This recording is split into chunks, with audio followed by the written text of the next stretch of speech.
Olá, sejam bem-vindos ao programa Panorama aqui na TV Santa Maria. Eu sou o Fernando Oliveira e estão comigo hoje grandes convidados para a gente tratar de um tema que nos traz bastante preocupação, e o programa hoje, além de levar informação, também tem esse caráter de utilidade pública, para nós podermos conscientizar ainda mais a população sobre esse que talvez seja um dos golpes mais democráticos do mercado, porque permeia todas as classes sociais, não se limita a qualquer outra diferenciação entre as pessoas, porque consegue, através do WhatsApp, contato dos mais diversos grupos e segmentos.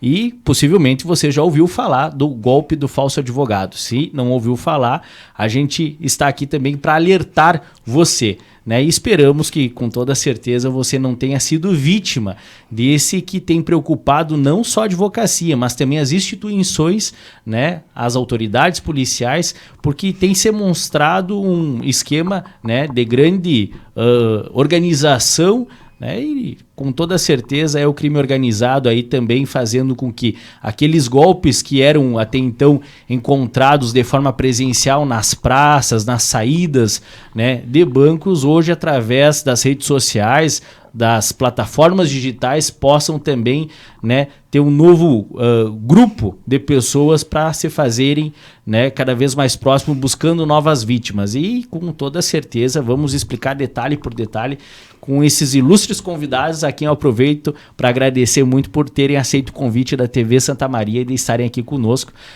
Ao meu lado, Dr. Luiz Paulo Camargo, advogado, presidente da subseção da OAB Santiago Jaguari, que veio de Santiago, aqui em Santa Maria, para nos honrar com o bate-papo.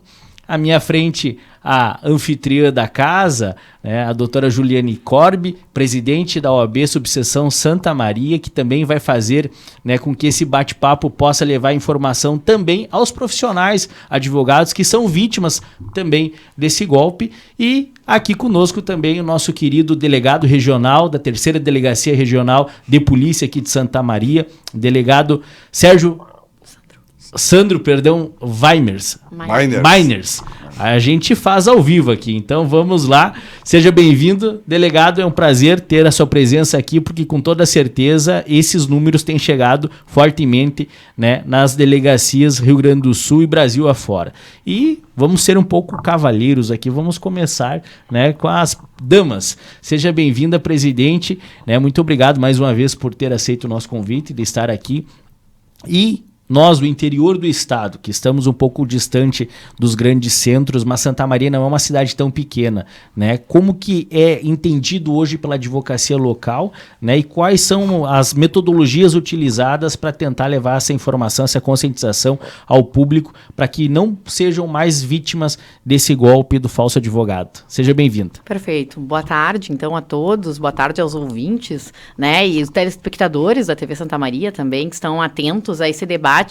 E, primeiramente, cumpre esclarecer que não é um problema da advocacia, É um problema da sociedade como um todo. Frequentemente, até, doutor Fernando, agora a gente debate a respeito da possibilidade até de, eventualmente, rever essa nomenclatura do golpe do falso advogado, enfim, popularmente, muitas vezes pela confusão que se tem e a tentativa, muitas vezes, de responsabilização da advocacia. Porque se nós pararmos para pensar, a advocacia, estritamente, é a mais atingida, é a maior vítima disso, Nós temos aí, se nós pensarmos de forma isolada, é claro que a população sempre vai ser a maior vulnerável disso, mas o advogado e a advogada que é atingido, eles são diversos clientes deles, na carteira de cliente deles. Aquela pessoa é de uma forma individual, enfim, muitas vezes que ela é atingida, o problema com ela.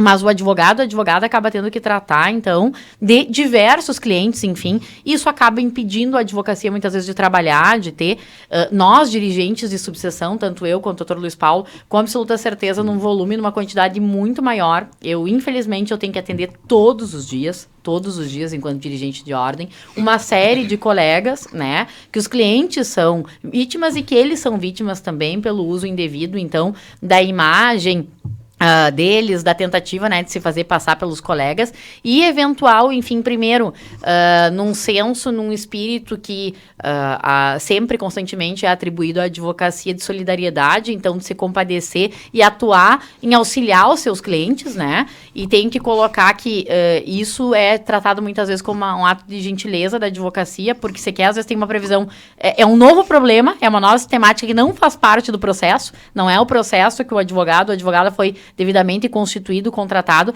mas é uma questão social importante. Então, como combater, como tratar a respeito disso? Penso que não há outra forma senão a informação. O que nós estamos fazendo aqui hoje, o que nós tentamos fazer diariamente com a advocacia no sentido de comunicação e estender isso para toda a comunidade, né? Dos meios de canal de comunicação oficial, então dos escritórios de advocacia, que entrem em contato. Às vezes, pela praticidade e agilidade do dia a dia, as pessoas tendem a não salvar o contato do seu advogado ou da sua advogada, né? Aquele contato oficial. Então, aparece a fotinho lá, acha que tá falando e não é. Então, salvar os contatos. A advocacia tem que estar atenta a isso também, atualizar os seus contratos de honorários, as suas procurações para estar ali devidamente estabelecido quais são os canais de comunicação oficial, né?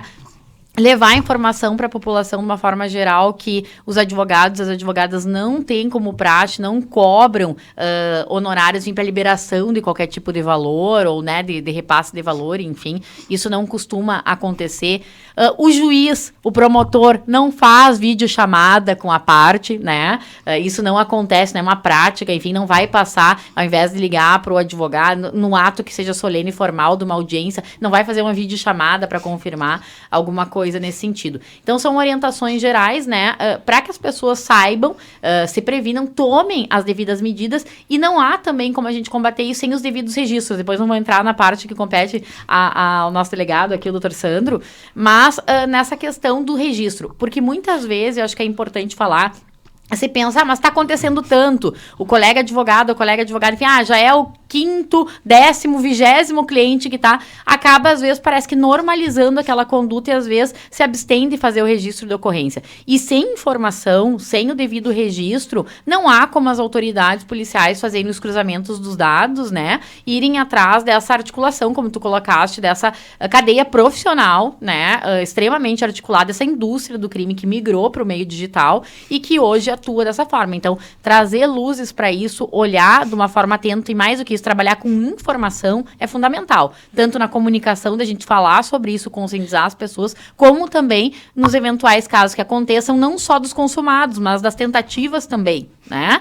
Que na falta de êxitos também deve ser levado a registro e que, consequentemente, a gente possa trabalhar cada vez mais integrado, e cada um no âmbito das suas competências, porque não é uma competência, por exemplo, da OAB, a parte da investigação, da restauração, enfim, isso é algo que a polícia, que é técnica capacitada, competente para fazer os devidos desdobramentos. Então, penso que a gente tem que ter esse olhar, né, multidisciplinar da questão da informação falada, transmitida, e também do ponto de vista prático, né, de tomar as devidas providências com os registros.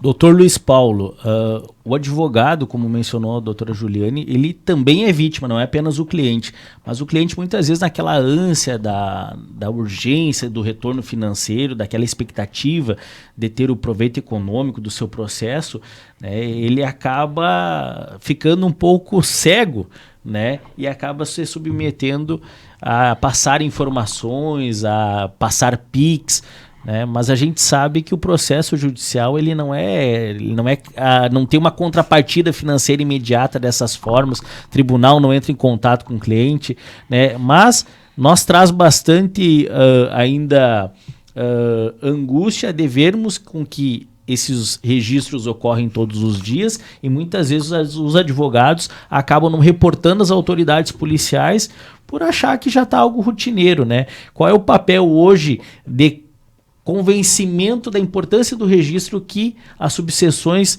nos municípios têm procurado fazer para fazer com que isso chegue às autoridades policiais?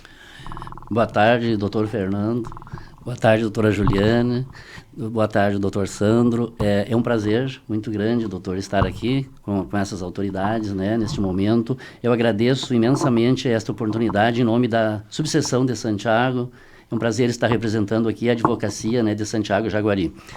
Essa questão, esse ponto que o senhor levantou, é muito importante que os advogados, né, sempre que um cliente reportar uma situação dessa, de tentativa de golpe ou de golpe, fazer o registro, né, perante a autoridade policial, como a doutora Juliane falou, é preciso que a autoridade tenha conhecimento, ainda que seja uma tentativa, né, para que possa trabalhar em cima desses números, né, e ver quais os telefones que estão sendo usados, né, os aplicativos que estão sendo usados para as tentativas de golpe, para que possam agir. Então, nós temos orientado os advogados, né, na nossa subseção e as demais subseções também, porque esse tema ele é debatido também nos colégios de presidente, né, doutora Juliane? Então, toda a advocacia do Rio Grande do Sul, o doutor Lamáquia também tem trabalhado muito no combate a esse golpe do falso advogado, para que os advogados também, né, contribuam, né, com essas informações perante a autoridade policial. Inclusive, nós tivemos o chamado letramento digital no mês de maio, e que nas subseções onde... Foi no mês de maio, né, doutora? Uhum. Que as subseções trouxeram, através de um convênio da OAB com a Polícia Civil, delegados e policiais civis foram nas subseções e fizeram palestras para os advogados, né? Fizeram palestras... O doutor Sandro fizemos, e o doutor Sandro foi meu convidado da Polícia Fizeram Civil. palestras para os advogados muito esclarecedoras, né? Quanto aos procedimentos, né? Tanto do registro, como os procedimentos de prevenção. Então, esse trabalho conjunto da OAB e a Polícia Civil, ele é de suma importância, né? E nós temos tido a grande oportunidade, né? A felicidade de contarmos com a Polícia Civil do Rio Grande do Sul, que sempre esteve do nosso lado nesses momentos, e com a imprensa também, né? Porque a imprensa também é fundamental para divulgar o que estamos fazendo hoje, levar um letramento para a população, né? Porque além da população ser vítima desses golpes, como já foi mencionado aqui, nós advogados também somos vítimas, né? Da nossa credibilidade está sendo posta em jogo, né? Muito embora o advogado não tenha nada a ver diretamente com o golpe, mas indiretamente o advogado é atingido porque o cliente do seu escritório é vítima desse golpe. Dr. Sandro Meiners, seja bem-vindo ao programa, né? Agradeço muito ter aceito o nosso convite. O Dr. Sandro, conheci ele quando eu ainda era presidente do diretório acadêmico do curso de Direito da URI Santiago, convidando ele para ir a Santiago participar dos nossos eventos. Lá nós não conseguimos acertar as agendas, mas agora felizmente estamos aqui juntos, e nos traz muito acalento como profissionais, e eu também sou advogado, né, de sabermos da responsabilidade com que a Polícia Civil tem conduzido essas investigações. Só que esse vazamento de dados muitas vezes que ocorrem em segredo de justiça, e a gente sabe que tem plataformas que acabam compartilhando esses dados, como o próprio Jus Brasil, né, mas nos faz ficar bastante receosos em quem vamos confiar, se o próprio sistema que nos dá todo o aparato, né, do Tribunal de Justiça acaba fazendo com que esses dados disponibilizados lá sejam entregues para esses bandidos, né? Como é que hoje está sendo feita essa investigação aqui na ponta da lança, né, da ocorrência? Bom, em primeiro lugar, boa tarde, doutor Fernando, obrigado pelo convite, meus cumprimentos à doutora Juliane, ao doutor Luiz Paulo, né? É importante falar sobre esse tema. Esse tema é um tema, como eu participei aqui na OAB, na subseção da OAB local com a doutora Juliane, e isso foi, inclusive, a gente fez um evento presencial, mas que foi transmitido ao vivo, que permitiu que muitos advogados que não pudessem se deslocar naquele momento à subseção pudessem também ter acesso àquelas informações. E o que acontece? Desde então, né, a mídia passou a divulgar mais essa modalidade de fraude, de estelionato, todavia ela vem acontecendo diuturnamente. Aqui na região central, eu centralizei todas as ocorrências de falso advogado, entre aspas, né? A gente tem que cuidar para não rotular isso, né? A modalidade do golpe, na delegacia regional. Então eu devo ter hoje cerca de 400 registros policiais, mais ou menos, da região central, aqui da minha região de abrangência, que estão na minha delegacia, que eu estou fazendo as investigações juntamente com uma equipe que eu tenho na delegacia. Primeiro momento, a gente está fazendo ainda um compilamento de dados, aquele cruzamento de informações, né, de números de telefone, números de CPFs ou contas de destino dos valores que foram depositados, né, retirados das vítimas. Também tentando cruzar outras informações, como a forma como foi uma ligação de um ministro do STJ, a ligação do promotor, a ligação do juiz, pessoas que não ligam para ninguém, né? Mas, todavia, acaba dando um ar de convencimento, né? As pessoas no afã, né, de obterem a vantagem, né? Existe o processo é real, ele criou a expectativa de um ganho financeiro. Todavia, ele nunca vai acontecer da forma como o criminoso faz parecer, né? E talvez o que mais tem sido convincente para as vítimas é que o criminoso usa uma estratégia em que a vítima vai ter uma vantagem, né? O não pagamento do imposto de renda. Quer dizer, esse afã, né, de fazer tudo com brevidade, com celeridade, com pressa para a vítima não pensar, né? Se não fizer hoje, vai pagar imposto de renda. E as pessoas, obviamente, né, imaginando que isso possa ser uma vantagem financeira, elas caem. É bem a típica modalidade do estelionato, a torpeza bilateral, né? A vítima acha que está tendo uma vantagem também, né? Essa ganância da vítima de que faz com que ela ganhe também, né? E aí ela cai no golpe, né? Ela quer ganhar e acaba sendo prejudicada. Mas, partindo desse planilhamento de informações, a gente vê que os golpes, muitos têm uma semelhança, quer dizer, pode ser um grupo criminoso organizado fazendo isso. A gente, em investigações pretéritas já realizadas aqui em Santa Maria, nós descobrimos, inclusive, call centers lá do PCC em São Paulo, em que a gente chegou a pegar 10 pessoas sentadas em bancadas, ligando ao mesmo tempo, praticando golpes pelo Brasil. Isso é uma situação que nós, investigando daqui, chegamos lá. Então, eu não duvido que existam modalidades parecidas, porque a partir do momento em que se assenhoram de informações privilegiadas sobre os processos, né, sobre o valor da causa, sobre a expectativa de ganho, o nome do advogado, os dados pessoais das pessoas estão todos no processo. Então, né, o que as pessoas às vezes dizem, mas eles tinham todos os meus dados. Claro, está tudo no processo, inclusive às vezes o telefone da pessoa, né? Mas não está na petição, mas está na procuração. Né? Quer dizer, então eles tiram do próprio processo as informações. Claro que quando o processo tramita em sigilo, em segredo de justiça, bom, aí há um questionamento a se fazer como essas pessoas tiveram acesso a essas informações. Mas no restante, a publicidade do processo facilita muito a vida do criminoso. E não vou descartar a possibilidade de algum advogado pesquisar isso e repassar ou revender essas informações para grupos criminosos organizados. Mas uma coisa muito importante, acho que a gente tem que destacar nessa questão, um detalhe que tem chamado a atenção. Muitos dos valores depositados estão indo para CNPJs dessas bets de jogos. Isso tem sido uma constante. Então, a pessoa ela não está mandando a quantia para uma conta, para um laranja, ela está pagando algum tipo de aposta que eles estão realizando, e se tem uma aposta, tem um jogador, se tem um jogador, tem um possível beneficiário em caso de ganho desta aposta. Então a gente também está trabalhando nessa linha para tentar buscar. Lavagem de dinheiro. Lavagem de dinheiro, com certeza. Então a gente tem que olhar isso com muita calma, mas é muito demorado, né? E aí que é importante dizer também, né? Eu sei que às vezes vários advogados até falam comigo, conheço quase todo mundo aqui em Santa Maria, o pessoal diz, já fiz ocorrência, encaminhei todos os meus clientes e ainda não... Porque demora, a gente começa a fazer os pedidos de quebra de sigilo, os bancos são muito morosos no atendimento, a gente, além da quebra de sigilo bancário, tem que fazer uma quebra de sigilo telemático, telefônico, as operadoras de telefonia também, algumas atendem com prontidão, outras não. Então, até que nós consigamos compilar todas essas informações, isso demanda muito tempo. E o problema é que os golpes continuam a acontecer, né? As vítimas continuam sendo lesadas. Nós temos casos, Juliana, aqui em Santa Maria, e ontem ainda eu trabalhei, fiz uma reunião com a equipe, mais de R$200 mil em prejuízo, e o que chama a atenção é que essa vítima não tinha uma expectativa de ganhar um valor tão alto. Era metade do valor só, a expectativa do valor da causa. Então, não há como compreender muito bem como as pessoas caíram tão, vamos dizer assim, cegamente no golpe e acabaram passando valores muito superiores aos valores que elas tinham expectativa de receber. Então, é um outro problema também. Então, a gente já fez uma separação daquele caso que a vítima caiu com um Pix de 500, 800 mil reais, daqueles casos de grande magnitude que vai afetar a vida financeira, pessoas que tinham expectativa de receber algum valor da Previdência Social, enfim, alguma ação trabalhista que podia ser a aposentadoria da pessoa, né? Então, obviamente que isso aí cria um problema social, cria um problema econômico muito grave, né, e vai prejudicar a vida dessas pessoas. Então, acho que o importante nesse momento é aproveitar o momento para fazer informação, produzirmos informação de alerta, né?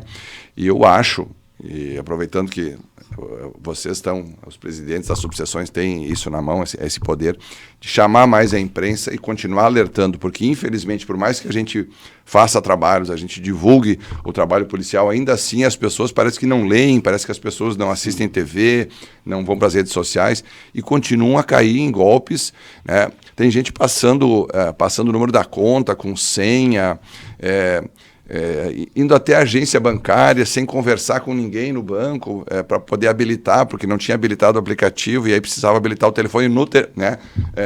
Lá no banco, lá na agência, né? Enfim, é inconcebível essas questões, mas elas acontecem. Então, dentro de uma linha geral, né? As investigações demoram, mas nós estamos trabalhando bastante aqui justamente porque a gente visa dar uma resposta e a gente acha, com absoluta convicção, que ao fundo de tudo isso nós vamos chegar em alguma organização criminosa, né, que não vai ser a globalidade, mas grande parte dos crimes, porque a modalidade é quase a mesma, né? O ministro do STJ, eu devo ter 50 ocorrências lá, do promotor de justiça, e eu nunca vi um promotor, um ministro do STJ, um juiz ligando para alguém. E às vezes com termos que nem existem, né? Eu já recebi relatos, né, de pessoas que nos procuraram falando, olha aqui, será que é verdade? Né, o desembargador promotor, não existe a função de desembargador promotor. Não existe esse cargo. Isso que o Sandro traz, eu acho que é bem importante, assim, da gente falar, que a gente trata dessa, acho que de uma natureza humana, de uma forma geral, assim, da ganância, né? Da obtenção da vantagem, que isso ajuda muito na torpeza da informação e muitas vezes na afoiteza de falar, olha o golpe do bilhete premiado. Eu, desde que o mundo é mundo, desde que eu sou muito novinha, enfim, é um golpe que existe, né? Acho que, assim, a vida inteira se falando e nós temos sempre alguém que cai no golpe do bilhete premiado.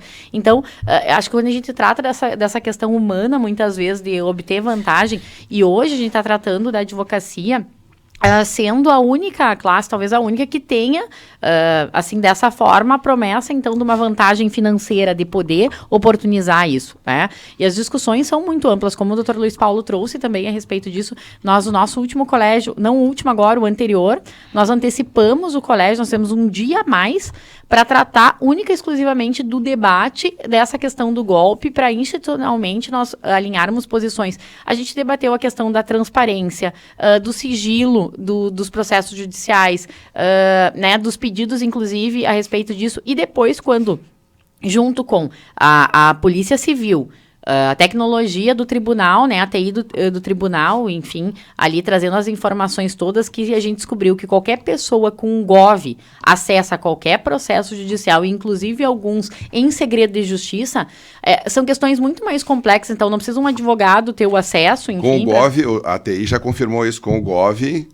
Pode acessar, inclusive, o processo de segredo de justiça. Exatamente. Então, existem plataformas, hoje no Brasil, a gente tem que deliberar via CNJ, então qualquer pessoa, cidadão, que a gente estava discutindo questão de transparência, dados sensíveis, então colocar sigilo na procuração, no contrato, em alguns dados iniciais lá, todos obrigatoriamente sigilo, estava discutindo até que a TI disse, não, peraí, tem plataforma hoje que tendo o GOV, cadastrando qualquer cidadão com CPF com o GOV cadastrado, tu consegue ter acesso, inclusive, a alguns processos com segredos de justiça. Então, não precisa nem de um advogado cadastrado, não precisa, enquanto a gente não, via CNJ, nós não debatermos essas questões maiores desses gargalos, que a gente franqueia o acesso para todas as pessoas, óbvio que a transparência, enfim, ela é fundamental, ela traz mais segurança para a população no trato dos seus processos judiciais, mas nós tínhamos, e daí quando a gente fala antigamente, né, revela a idade, mas traz do ponto que as pessoas, para acessar um processo, tu precisava se deslocar e ir até o balcão do fórum, ter vistas de um processo, enfim, né, ficar registrado ali. Hoje em dia, com o meio digital, o processo eletrônico, se acessa, né, empresas que fazem essa mineração de dados, inclusive, e daí tu pensa, muitas vezes, tu vê lá, então, um advogado contratado que faz, que tá lá o acesso dele. E muitas vezes, enfim, institucionalmente a gente já tem verificado, enfim, que às vezes são empresas lícitas que contratam advogados para mineração de dados, enfim, que dão outro tipo de argumento, enfim, não da questão de propriamente você aplicar o golpe, que é a estratégia de mercado, novas teses, enfim, que os advogados são utilizados para isso, depois nessa mineração de dados acabam caindo numa quadrilha, né, numa articulação criminosa, enfim, de uma proporção nacional como o Sandro traz. Então, são questões bem relevantes, bem importantes de vários segmentos que entrelaçam a advocacia, a sociedade, a polícia, mas volto a repetir, sem informação não há como se combater. Até para que o leigo saiba, né, hoje no EPROC, quando o advogado vai abrir um processo em outro colega, sai uma certidão emitida no Tribunal de Justiça que tu consegue verificar quem é que teve acesso àquele processo. É gravado, né?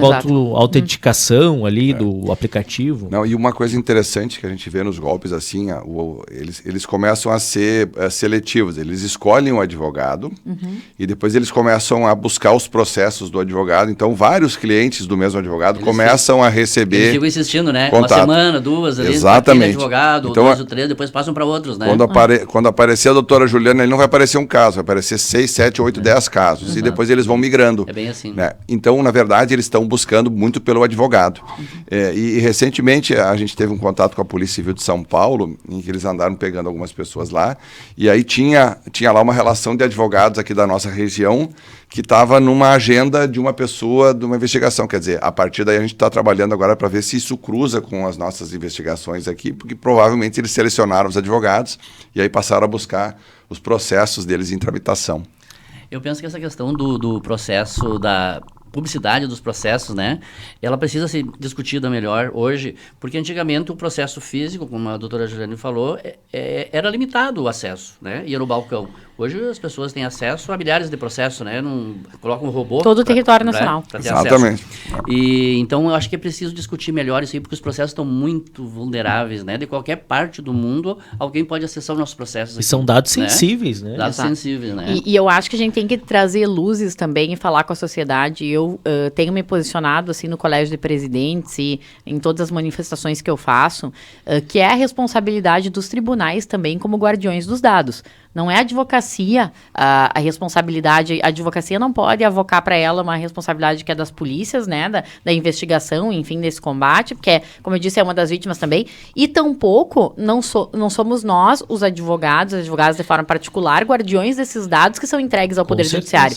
Então, os tribunais também precisam, e eu tenho defendido isso em todas as minhas manifestações, investir. A advocacia, por enquanto, é a única instituição que está investindo dinheiro, fazendo campanhas de forma regular, né, porque nós somos as principais vítimas também, mas o Tribunal de Justiça do Estado do Rio Grande do Sul, os tribunais federais, os tribunais de trabalho, tem que investir sim, aportar dinheiro em campanhas, em conscientização, em manifestação, trazer luzes para isso cada vez mais, porque esses dados são entregues a eles e eles são os guardiões dos dados. Então, trazer um tratamento cada vez mais sério, mais responsável, com investimento, inclusive, do aporte financeiro do combate em defesa da cidadania, que é uma função né, da prestação jurisdicional como um todo, isso tem que ser feito. Então, penso que a gente deve cobrar também nosso Poder Judiciário que tome medidas cada vez mais eficientes também no combate a isso, afinal de contas, compartilhamos responsabilidades.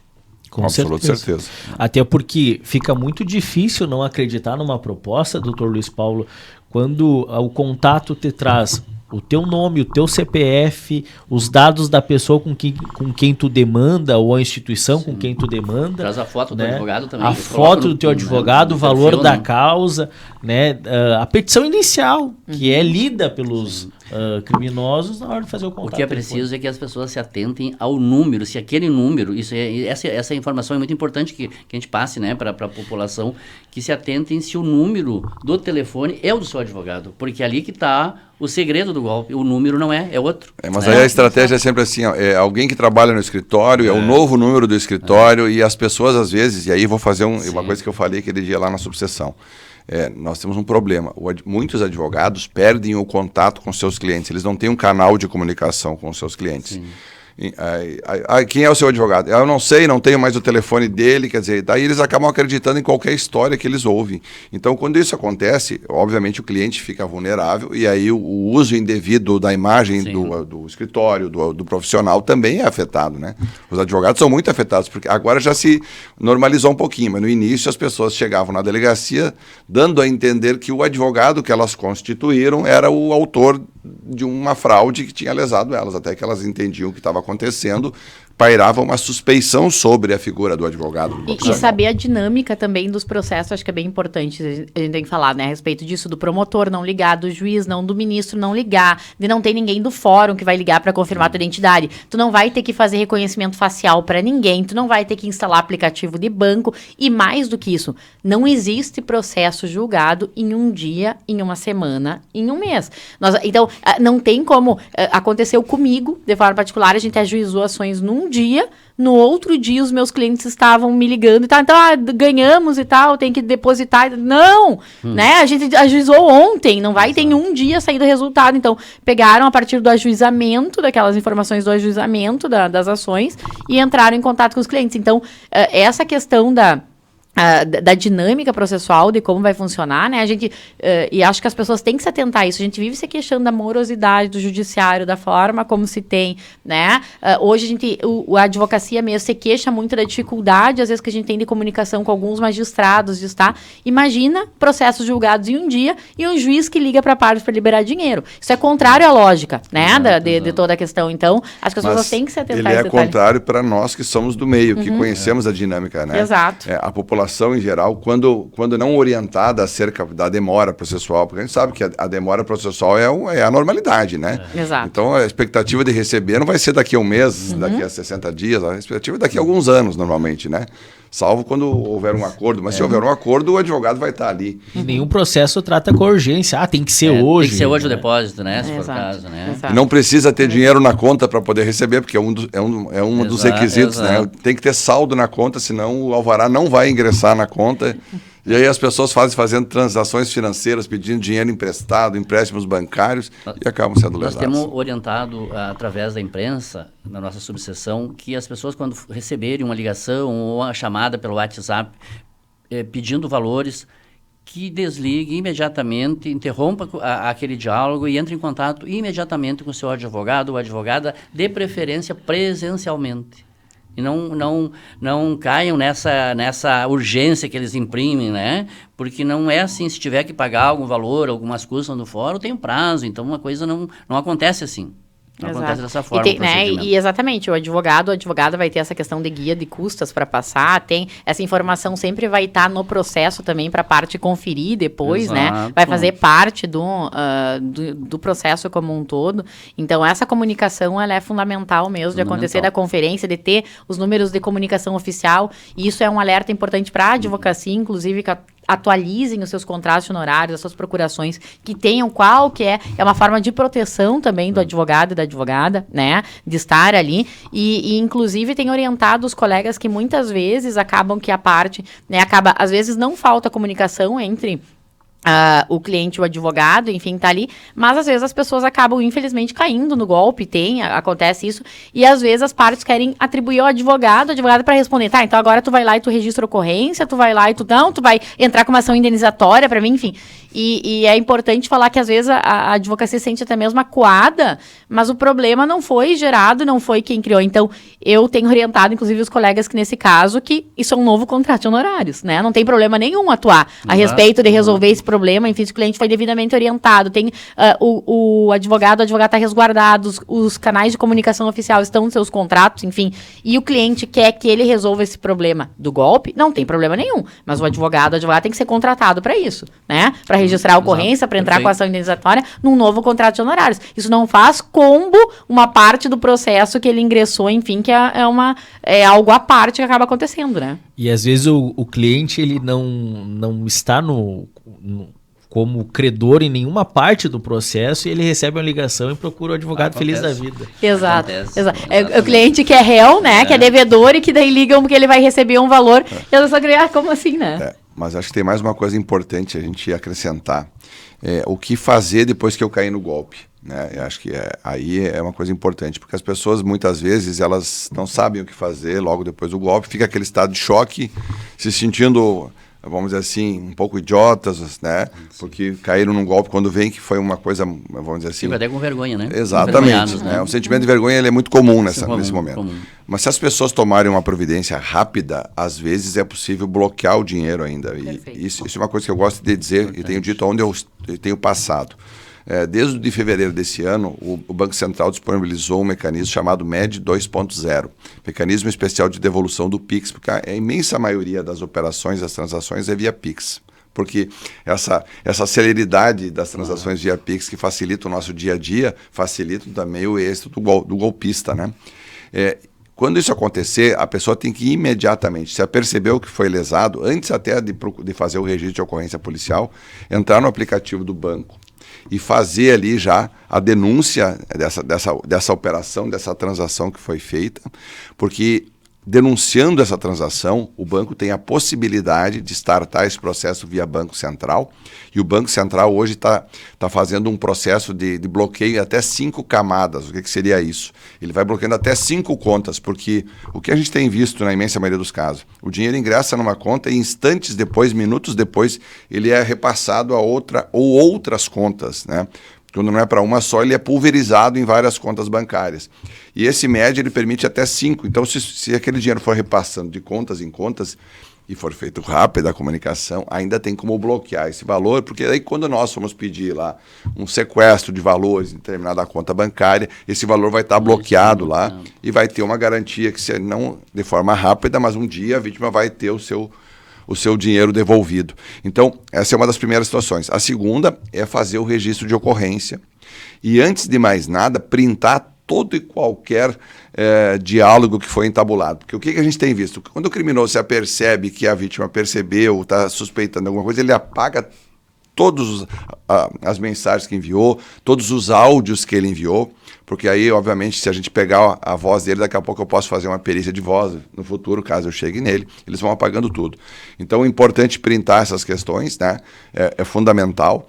Eu sei que aí tem um outro problema, né? Aí a questão do celular passa a ser um problema para algumas pessoas que não sabem manusear o celular e aí dependem de netos, de filhos, de outras pessoas, mas fazer isso com mais brevidade possível e levar isso para acrescentar na delegacia, né? No registro de ocorrência. Quanto for o maior número de informações, tem algumas vítimas que chegam na delegacia, elas não sabem nem para que conta, nem para quem é o destinatário dos valores, e aí o criminoso apagou tudo.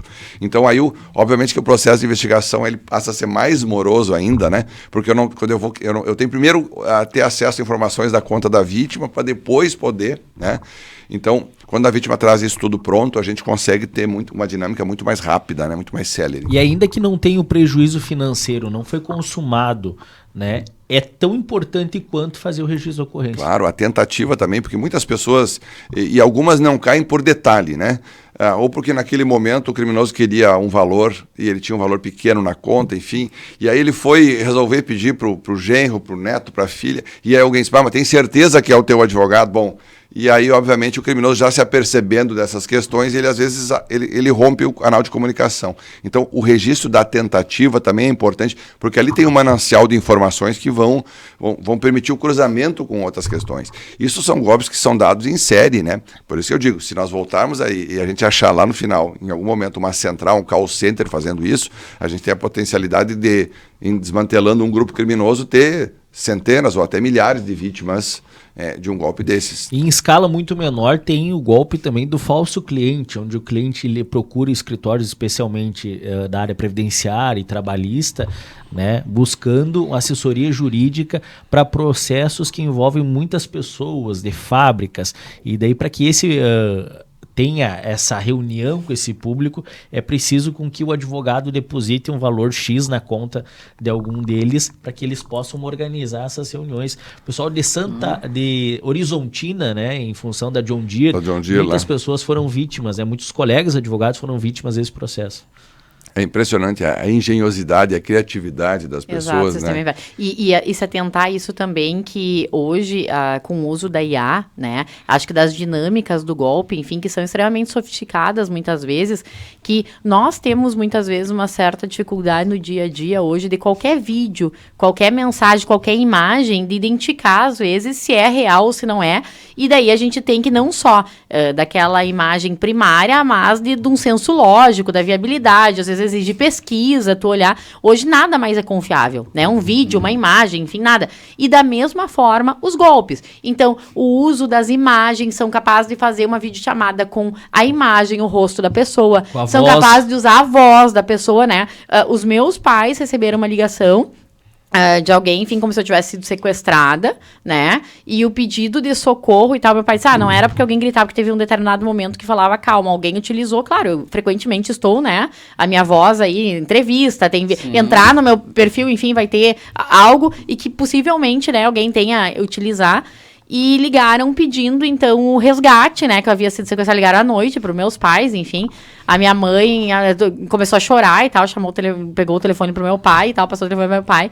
E daí a pessoa falou era a minha voz, meu pai disse, não, era a tua voz, não era por causa de grito que eu fiquei nervoso, não, era a tua voz, mas falou um negócio assim de trem, uma coisa meio mineira, assim, resolve logo esse trem, uma coisa assim. Aí meu pai disse assim, não, pode matar, essa guria só incomoda, mata mesmo, só incomoda. Aí ele falou isso, desligou.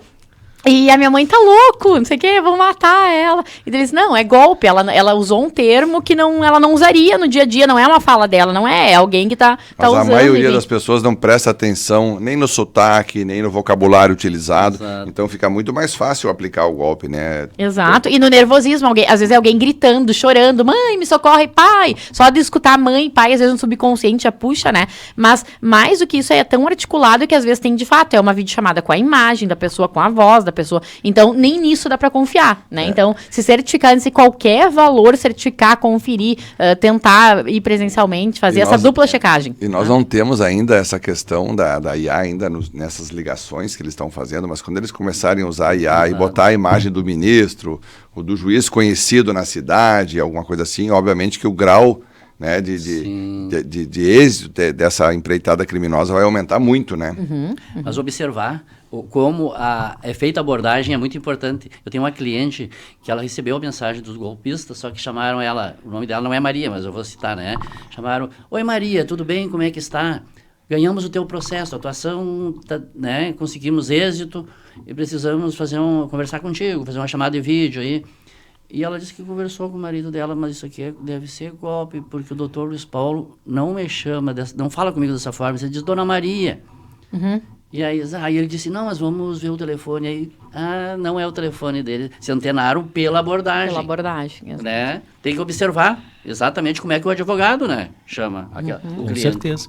E outra coisa que até antes era uma forma de nós evitarmos esse convencimento, essa veracidade, era o prefixo. Hoje tu consegue comprar o prefixo que tu quiser através do telefone mesmo. Tu entra na internet, entra no site da operadora, compra um chip virtual, escolhe qual o prefixo tu quer utilizar e... O criminoso está lá em São Paulo e está usando um chip com prefixo 55, né? Ou 51, enfim, facilita bastante, né? Assim como a gente tem visto também alguns tipos de golpes aqui, que o telefone está aqui, mas o criminoso está usando 011, 021, 031, enfim. Então, obviamente que essa facilidade, né, que antes era um identificador, isso é que nem a questão da placa veicular, né? Antigamente a gente olhava para uma placa e já viu o município, já chamava atenção, né? Para quem trabalha na polícia, como eu há muito tempo, né? Isso era um denotador, tal cidade tem que olhar com atenção. Ou aquele que fazia a barbeiragem ali também, tu olhar, esse aí tem que ser de fora, né? Entrava no avião, e o telefone é a mesma coisa, né? Era um fator de identificação, a gente até orientava, não dá muita atenção quando vier uma ligação de fora, né? Sim, mas hoje, né? Hoje a gente perdeu completamente essa questão. E o WhatsApp, né, ele facilitou demais a forma de comunicação. Então, tu recebe a mensagem, em algum momento tu vai abrir a mensagem, vai ler, vai ouvir, vai assistir alguma coisa que está postado digital, ali. Ele é muito perigoso, né? Hoje ele está muito perigoso, né? A pessoa está numa avenida, onde tem milhares de desconhecidos. O cuidado com os links então, também, né? É preciso, né, ter muito cuidado. E isso aí que as pessoas não estão letradas. Né? Uma grande parte da população não... Ou não baixar coisas, né? Os links, não clicar em coisas, enfim, do remetente, da confiabilidade, enfim, daquela informação do que vai ali. Que isso também, né? Se adonar dos celulares ali, conseguir entrar de alguma forma com a instalação de algum aplicativo ou algum link criado, também dê acesso aos bancos, muitas vezes, né? O Sandro deve ter isso diariamente também. Com certeza, né? As pessoas que recebem ligações de bancos, de financeiras, do INSS, enfim, o INSS para pagar alguma coisa para a pessoa não liga, né? Com certeza. Não. Mas as pessoas acreditam nisso, né? Mas acho que a questão do uso da tecnologia, e aí a pandemia foi um propulsionador de tudo isso, né? A partir da pandemia as pessoas passaram a navegar mais no mundo virtual e acho que tem que transmudar um pouquinho para a realidade, né? A gente tem que comparar o meio virtual com andar na rua à noite numa rua um pouco escura. Se as pessoas estivessem no plano físico, caminhando a rua à noite, elas se cuidariam de movimento estranho, de algum ruído, de algum barulho, de alguma pessoa caminhando no sentido delas, na direção delas, atrás. Da calçada, tudo Exatamente. Isso, né? E no meio virtual é a mesma coisa. E as pessoas acham que estão seguras no meio virtual porque estão dentro de casa com o celular na mão. Então é muito fácil clicar num link, é muito fácil acessar uma plataforma, é muito fácil acreditar numa ligação ou num contato. As pessoas estão muito solitárias hoje também, né? Vive muito no meio. Então, qualquer pessoa que falar com elas, que der um pouco de atenção, convence elas do que quer, do que busca alcançar. Então, isso é muito importante.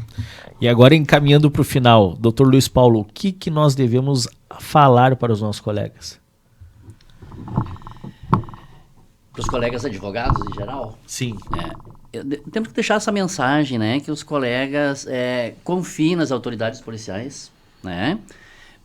Sempre levando o registro para as autoridades, ainda que seja apenas uma tentativa, e também passam instruções para os seus clientes, né, sobre o golpe do falso advogado, deixe impresso também nos seus contratos de honorários os telefones para contato, né, e pedindo ele para o cliente, né, registrando no próprio contrato que o cliente, se trocar de telefone, lhe informe. Então, esses meios, né, oficiais de contato, né, dá mais segurança. Penso que esta, né, é a mensagem. Para os clientes, doutora Juliane. Aos clientes, eu acho que eles estejam atentos a todos os sinais, né? Estejam próximos dos seus advogados. Como eu disse anteriormente, salvem os números dos contatos nos celulares, não fiquem só pela foto, confiando na foto a respeito disso. E acabem tendo aquela precaução, enfim, aquela segurança que às vezes é muito mais fácil a gente indicar para os outros, né? Como eu disse, a dupla checagem. De não fazer nada com pressa. Acho que a grande questão é não fazer nada com pressa, ter calma, conferir as informações, ter um cuidado. Porque, infelizmente, nós vamos ter que conviver isso por um longo período de tempo. É algo que a sensação que a gente tem é de enxugar gelo. Acho que a polícia é muito mais, né? Dado ao que acontece, a gente vai ter que conviver com isso, se adaptar e estar cada vez mais atento como um todo. Doutor Sandro, vamos conseguir combater efetivamente? É difícil, mas a gente precisa dessa união de esforços aí. Eu acho que os advogados são muito lesados por isso. Eu acho que a OAB está muito atenta a essa questão, é importante, né? A OAB, eu sei que não é responsabilidade do profissional e nem da OAB, mas acho que é muito importante, né, a gente unir esforços, porque o advogado acaba sendo o canal de comunicação entre a vítima e a polícia. Muitas pessoas, por vergonha, não registram, outras pessoas, porque não sofreram prejuízo, no crime ficou na forma atentada, também não registram o fato. E quanto mais informações nós tivermos, mais avançamos nas investigações. Em algum momento vamos dar respostas, né? Porque existem investigações hoje acontecendo em todo o Brasil em relação a esse golpe. Isso lesa pessoas do Brasil inteiro. Então, obviamente, em algum momento a gente vai conseguir conectar essas questões, né? E vai começar a entender. E na medida em que a gente descobrir exatamente de que maneira o golpista teve acesso a essa informação, se foi através de alguém com o GOV, se é um advogado que ingressa, se é um serventuário lá que tem acesso a informações, são muitas um estagiário, são muitas as pessoas que podem ter acesso aos processos, né?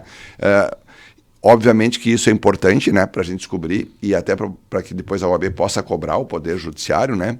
O Poder Judiciário gosta muito de cobrar os outros, né? Então há um momento, às vezes, que precisa também ele tomar algumas providências no sentido de preservar melhor essas informações ou então que seja regrada a maneira como essas informações vão ficar dispostas. Que tipo de informações gozam de publicidade e as que não. Exato. Né? Isso hoje é fácil para o tribunal, através da TI, criar mecanismos. A procuração não precisa ficar disponível disponível o acesso de ninguém, ela pode ficar em sigilo ali. Interessa para a parte, interessa para o juiz ter conhecimento ali, se preenche os requisitos para estar patrocinando aquela ação. E pronto, né?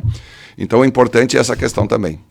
O somatório de forças da OAB, né, e especialmente o trabalho da Polícia Civil e das autoridades policiais, essa cobrança incisiva ao judiciário, são questões fundamentais para que a gente possa fazer com que esse trabalho todo não fique apenas algo no discurso e sim na prática, no combate efetivo a esse crime.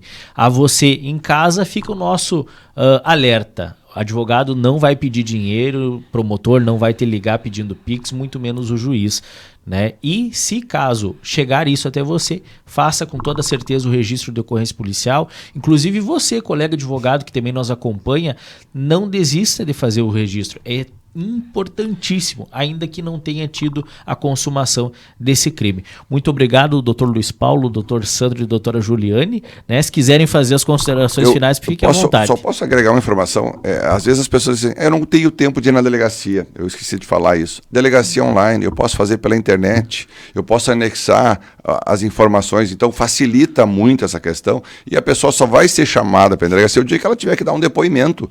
Antes disso, a gente já fez várias diligências em relação àquilo. Então, a dificuldade de acesso a uma delegacia não pode ser um obstáculo para que a pessoa não registre.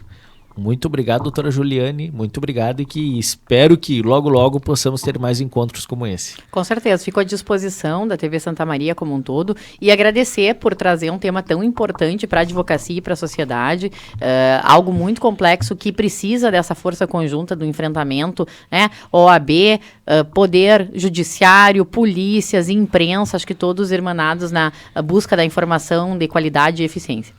Doutor Luiz Paulo, primeira de muitas vezes, com toda certeza, na TV Santa Maria. Obrigado pela presença. Eu que agradeço, doutor Fernando, a oportunidade, né? E é um serviço de utilidade pública, de relevância muito grande que o senhor está prestando, né? Com essa entrevista, né?